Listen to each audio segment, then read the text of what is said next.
And there's a big difference between the federal government taking on its responsibility and taking the lead of prioritizing the criminal aliens and other aliens we want removed from our country versus a state striking out on its own. But it's the same we really goal, don't want 50 states. It's the same goal, protecting the people.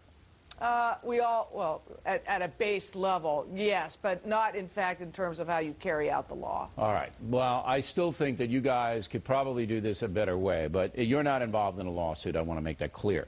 All right, now we got to go to the Nikki Diaz situation. As you know, she was a legal alien who worked for Meg Whitman, who's running for governor in California for 9 years. She comes out. She admits to the nation she had a bogus Social Security number.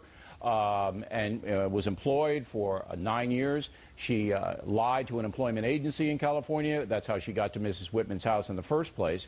Now, what is Homeland Security, ICE, going to do about her? You know, I don't know the answer to that question. Shouldn't you know it, Madam Secretary? You're in charge, and this is a huge case. Shouldn't you know the answer to that question?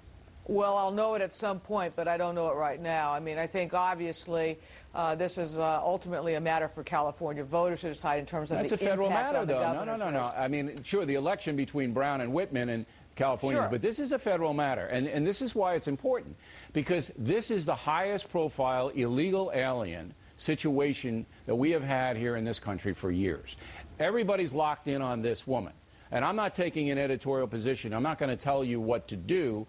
That would be insulting, and I wouldn't do that. However, the folks want to know what the federal government is going to do about this, because it sends a message to all the other people using bogus Social Security cards that are hurting the country, Madam Secretary.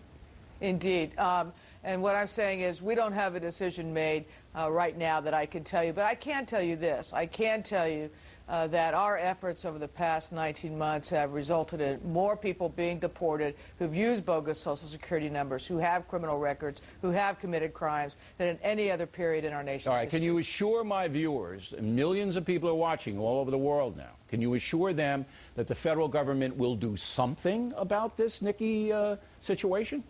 I will assure them that we will look at this very seriously. And when you come to a conclusion, will you come back and tell us? Yes. All right.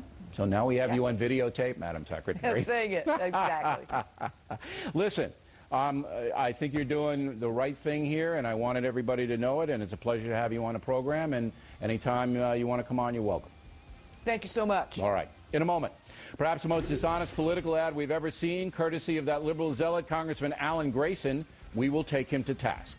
And later, Dennis Miller wants to weigh in on the Gloria Allred Meg Whitman controversy out in California. Of course, we're going to let him do that in just a few moments.